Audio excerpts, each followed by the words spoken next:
JPS Techno courses medical coding, SAP FICO, SAP ABAP, SAP Security. For contact. అవును party మారక ముందు party మారిన తర్వాత అవును కరెక్ట్ అవుతుంది ఎందుకని దాని కారణాలు ఏందో మీకు కూడా బాగా తెలుసు. ఆ రోజు మేము నికార్స్గా నిలబడ్డాం, ఆ జెండానే వదలము అన్నాం. ఎందుకు వదలము అన్నము అని అంటే ఆ జెండా ప్రజలకు నీడనిస్తుంది అనుకున్నాం. ఆ జెండాకు యొక్క ఎజెండా కేవలం స్వలాభం కోసమే నడుస్తుంది ప్రస్తుతం ఉన్నటువంటి పరిస్థితుల్లో అన్నప్పుడు మేము నిర్ణయం తీసుకొని అన్ని సాక్రిఫైస్ చేసి వదిలి అన్ని వ్యాపారము లేదంటే వ్యక్తిగత జీవితాన్ని పక్కన పెట్టి రావడమే ప్రజల జీవితాల్లో వెలుగు నింపడం కోసం. నేడనంటే 10 సంవత్సరాల్లో ఎటువంటి సంక్షేమ పథకాలు ఇవ్వలేదా బీఆర్ఎస్ పార్టీ? తప్పకుండా చేసింది. నేను కొట్లాడి కూడా సాధించుకోవడం జరిగింది. చాలా విషయాలు ఏ నియోజకవర్గంతో పోల్చుకున్నా అద్భుతంగా నేను చేయడం జరిగింది. అచ్చంపేట అంటే ఎవరు గుర్తింపు లేనటువంటి సందర్భంలో అచ్చంపేట అంటే గువ్వల బాలరాజ్ అంటే అచ్చంపేట అనే గుర్తింపు తీసుకురావడానికి కారణం నేను చేసినటువంటి అభివృద్ధి. కానీ నేను అనుకున్నటువంటి ప్రతి సెంటు గుంటకు సాగునీరు అందిస్తా అని చెప్పినటువంటి నా వాగ్దానంలో 60-70 వేల ఎకరాలకు మాత్రమే నేను సాగునీరు అందించడం జరిగింది. ఇంకా దాదాపుగా 90 వేల ఎకరాలకు సాగునీరు అందించడానికి నేను ప్రాజెక్టును మంజూరు చేయించి అధికారుల వెంటబడి ఫాలోఅప్ చేసి సెక్షన్ వరకు కూడా నేను వెళ్ళి వాళ్ళతో ఎక్కడైతే నిర్లక్ష్యం జరిగితే అది అధికారి చిన్నోడైనా పెద్దోడైనా గద్దించి పని చేయిస్తే దాని విషయంలో నాపైన ఒక ముద్ర వేసి కోపం ఎక్కువ, అధికారులను కూడా లెక్క చేయడు, ఐఏఎస్లను కూడా అట్లనే అంటాడు, ఈఎన్సీతో కూడా ఇదే రకంగా మాట్లాడుతున్నాడు. నేను వైఖరిలో మార్పు రాదు అని నా క్యారెక్టర్ను అసాసినేట్ చేసేటువంటి ప్రయత్నం మా లోపల ఉన్నటువంటి మా పెద్దలు చేసినప్పుడు నిజంగా ఆవేదన ఖచ్చితంగా నిజంగానే డెఫినెట్గా ఆగ్రహం అనండి మీరు దాన్ని, నేను అనేది ధర్మాగ్రహం. కొడతారంటే కొంతమంది ధర్మాగ్రహం కోసం కొట్టిన సందర్భాలు ఉన్నాయా? నేను కొట్టినట్టు ఎవరన్నా చూయిస్తే, నేను కొట్టింది ఒక శాసనసభ్యుడిని తప్ప ఎక్కడనైనా ఎవరినైనా కొట్టినట్టు చూయిస్తే దేనికైనా సిద్ధం. ఎందుకని మరి మీ ఇంట్లోకి మొబైల్స్ ఎలా ఉండవంట, మొబైల్ అక్కడ డిపాజిట్ చేసి రావాలి? చదువుకున్నా కదా కావాలని. మీరు చేసేది మంచి కదా, రికార్డ్ చేస్తే చేసుకోండి, ఏమవుతుంది? నా అటెన్షన్ డైవర్ట్ 100% స్ట్రాటజీ ఉంటుంది కదా. మంచి పని చేసినా అని ఎవడో బయటోడు వచ్చి మా ఇంట్లో కూర్చుంటే నా ఇంటి అంతర్గత అంశాలలో డిపాజిట్ చేయమని అడగలేదు. మీకు నిజంగా మీ క్యారెక్టర్ అదైతే డెఫినెట్గా చెప్పేవాడు. మీ పైన నాకు నమ్మకం ఉంది, మీకు ఎంతో కొంత రెప్యుటేషన్ ఉంది సమాజంలో. రోషన్ అంటే చాలా ఈగర్గా మీ ఇంటర్వ్యూస్ చూస్తూ ఉంటారు, మీ ఎట్లా మోడరేట్ చేస్తారు అనేది కూడా అందరికి తెలుసు. కాబట్టి మీ పైన నాకు అటు అందరిపైన ఒకే అభిప్రాయం ఎట్లుంటుంది. తర్వాత నా అనుమతి తీసుకొని మీరు నా దగ్గరకు వచ్చారు. వచ్చినప్పుడు మిమ్మల్ని శంకించడము, మీరు వచ్చిన పర్పస్ కూడా నాకు తెలుసు. మేము ఒక పర్పస్లో సమావేశం పెట్టుకున్నా, మేము ఇంట్లో కుటుంబ సభ్యుల్లాగా మాట్లాడుకుంటున్నా, చీడ పురుగులు వచ్చినప్పుడు మేము ఒకవేళ నిజంగా వెళ్ళిపోతే మంచిది, వెళ్ళిపోకుంటే ఫోన్స్ అయితే డిపాజిట్ చేయండి. చాలా జరిగినాయి కదా. అంతెందుకు మీరు ఇప్పుడు చూసిండ్రు కదా, బీజేపీ పార్టీలోకి వెళ్తున్నా అని చెప్పేసి రికార్డ్ చేసి పంపించారు.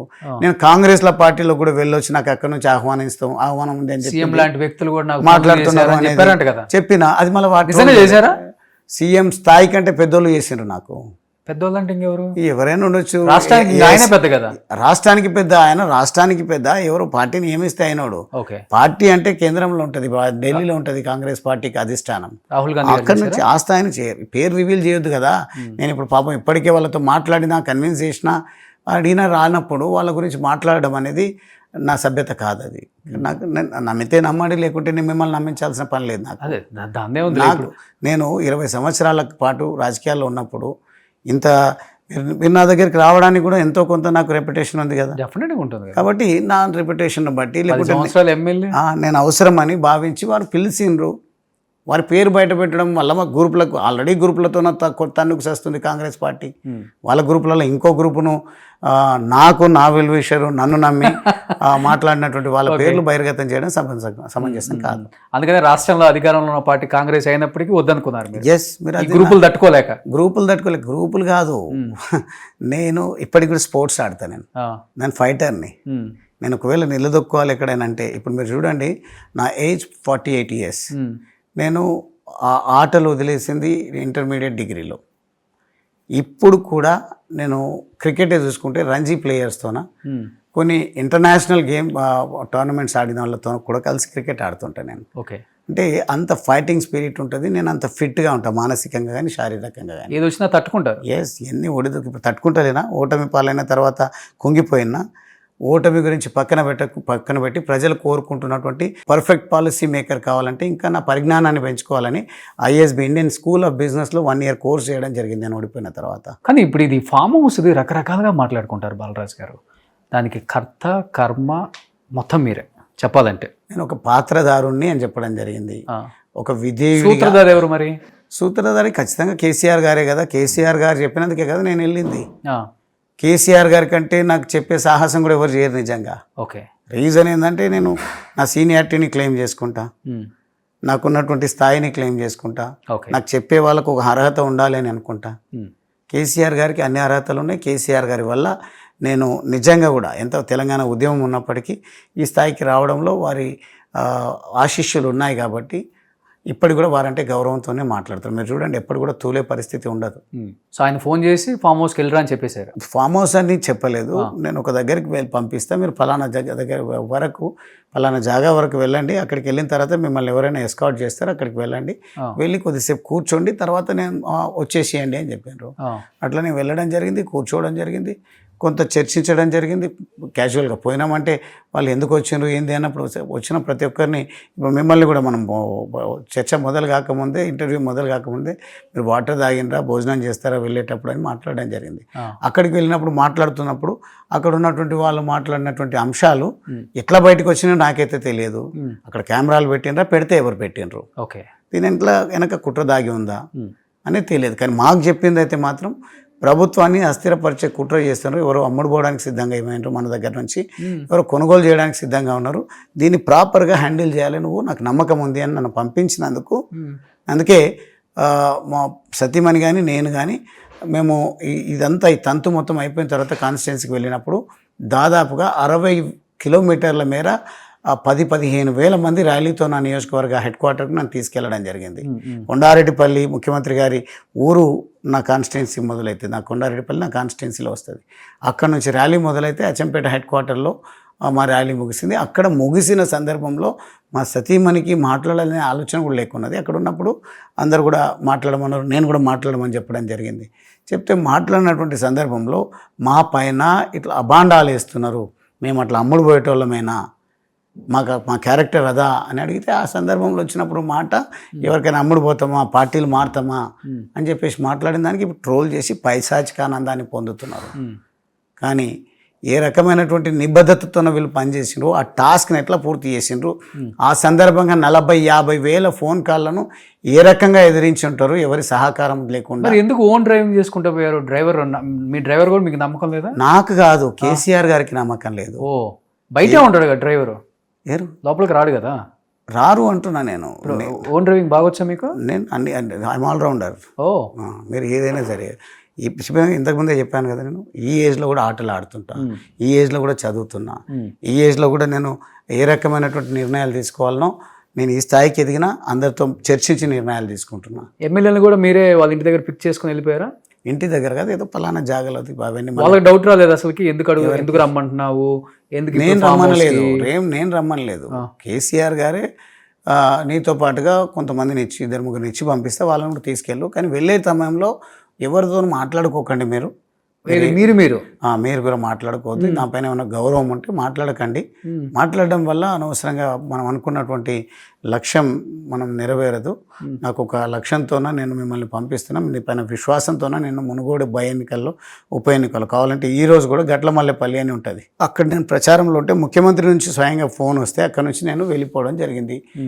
ముఖ్యమంత్రి కేసీఆర్ గారి దగ్గరికి వెళ్ళినాక 3 రోజుల పాటు మా క్యారెక్టర్ను గమనించినరా, లేకుంటే నాకున్నటువంటి ఓపికన అన్ని విషయాల పట్ల అయితే మీరు అన్నారు కదా, ఇప్పుడు ఫోన్లు పక్కకి పెట్టి, ఆ రోజు నన్ను కూడా కేసీఆర్ గారు ఫోన్స్ పక్కకి పెట్టమన్నాడు.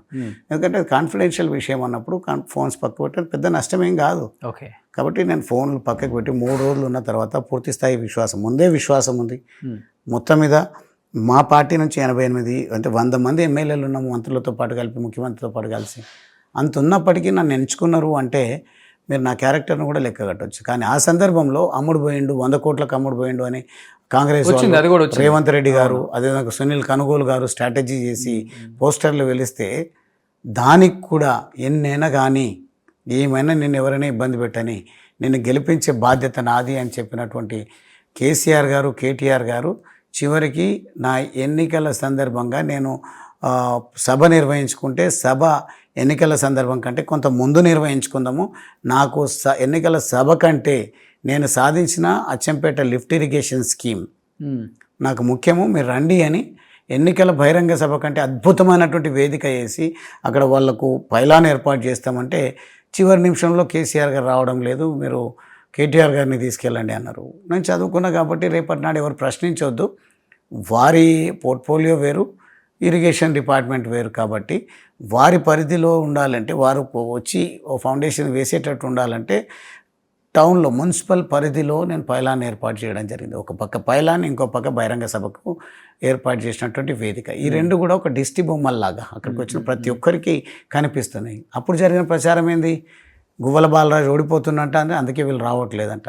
నేను ఓడిపోని నాకు ఇంకేమైనా కానీ పర్వాలేదు. హరీష్ రావు గారు ఇంకో సందర్భంలో నా నియోజకవర్గానికి 100 పడకల ఆసుపత్రి ప్రారంభోత్సవానికి వచ్చినప్పుడు పెద్ద బహిరంగ సభ ఏర్పాటు చేసిన నేను. ఆ రోజు సభలో చెప్పడం జరిగింది. అప్పటికి కూడా నాకు తెలుసు ఎవరెవరిని వీళ్ళు సంప్రదిస్తుండ్రు, వాళ్ళ పార్టీ బలపడాలని కాదు, రెడీమేడ్ లీడర్లు రావాలి, అవతల పార్టీ ఉండొద్దు, యువతల మన పార్టీకి గెలవాలని. ఇప్పుడు మీ ఫోన్ ట్యాపింగ్ అవుతుందా అధికారంలో ఉన్నప్పుడు? అయ్యుండొచ్చు, కానీ నాకైతే నేను చేసింది లేదు, నాకు నన్ను అనుమానం చేసింది కూడా మీ పార్టీయే కదా. చేసి ఉండొచ్చు, నాకు తెలియదు. కానీ నన్ను ఒకవేళ అనుమానించి మాత్రం నాకు టాస్క్ ఇవ్వలేదు. నేను నికార్స్ అయినటువంటి కార్యకర్త అని నిర్ధారించుకున్న తర్వాత నీ పైన విశ్వాసం ఉంది అని కేసీఆర్ గారు నాకు ఆ బాధ్యత అప్పగించినప్పుడు నిజంగా రేపు భవిష్యత్ ఏమవుతుందో అనేది బేరీజ్ వేసుకోకుండా గెలిచినా ఓడినా పర్వాలేదు, మా పెద్ద మనిషి, మా నాయకుడు నాకు ఒక బాధ్యత, ఎవరికి ఇవ్వనటువంటి బాధ్యత నన్ను నమ్మి ఇస్తున్నారు కాబట్టి ఒక పోరాట యోధుడిగా ముందు నుంచి ఉద్యమాల్లో కానీ ప్రతి సందర్భంలో కానీ పార్టీ ఇచ్చిన పిలుపును శిరస వహించి పార్టీ నిర్వర్తించిన కాబట్టి, కార్యక్రమాలు నడిపించిన కాబట్టి ఇది కూడా అదే గొప్పగా తీసుకొని నేను వెళ్ళడం జరిగింది. సక్సెస్ అయింది కదా అది.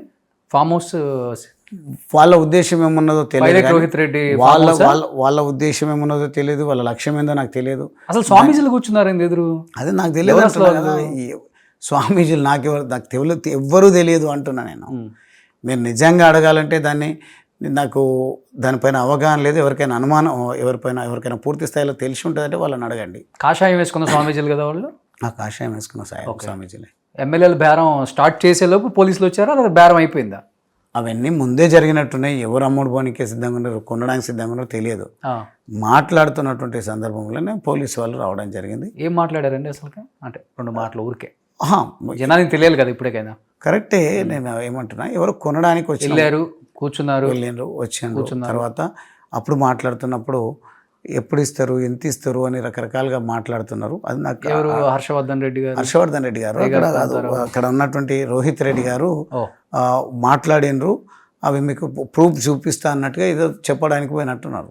నాకు తెలిసి పైలట్ రోహిత్ రెడ్డి గారు కూడా ఏదో కేసీఆర్ గారు టాస్క్ ఇస్తేనే చేసినట్టయితే అనిపించింది. అది వాస్తవం అని మాత్రం నేను చెప్పాను. ఏందో నాకు మాత్రం తెలియదు.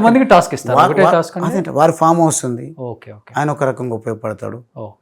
వారితో కాంగ్రెస్ పార్టీ నుంచి టీఆర్ఎస్ పార్టీలోకి వచ్చిన రేగా కాంతారావు గారు, హర్షవర్ధన్ రెడ్డి గారు, కాబట్టి ఎవరైనా చూస్తే నమ్ముతారు అని కనుక వాళ్ళని సెలెక్ట్ చేసి ఉండొచ్చు. గువ్వల బాలరాజ్ ముందు నుంచి పార్టీలో ఉన్నాడు, వీర విధేయుడిగా ఉన్నాడు కాబట్టి ఈయన చేసిండు అంటే నిజంగానే ఏదో జరిగి ఉంటుంది, అందుకనే ఒక నమ్మకాస్తని పంపించిండు అని నన్ను ఆ రకంగా పంపించిండొచ్చు. సో మీ ఇద్దరు ఓకే. అటు పక్కన రేఖాకాంతారావు, హర్షవర్ధన్ రెడ్డి మరి అదేంటారు వాళ్ళు నమ్మాలి అని అంటే పైలట్ రోహిత్ రెడ్డి కాంగ్రెస్ పార్టీ నుంచి వచ్చిండ్రు కాబట్టి, వీళ్ళిద్దరు కూడా కాంగ్రెస్ పార్టీల నుంచి వచ్చిండ్రు కాబట్టి, వచ్చినటువంటి ఎవరైతే కొనుగోలు చేయడానికి ఎవరైనా వచ్చిండ్రేమో వాళ్ళు నమ్మాలి అంటే ఇది నమ్మదగ్గంగా ఉంటుంది కాబట్టి వీళ్ళను సెలెక్ట్ చేసినట్టు. ఎంత మాట్లాడుకున్నారు ఫిగర్స్, అమౌంట్ ఎంత పడుతుంటుంది కదా అక్కడ? ఒక్కొక్కరికి 100 ఏదో అన్నారు అప్పుడు, 100, 50, 25 అన్నారు. అంటే లక్షల, కోట్ల అనేది కూడా మనకు అది కూడా తెలియదు మీకు. ఓకే.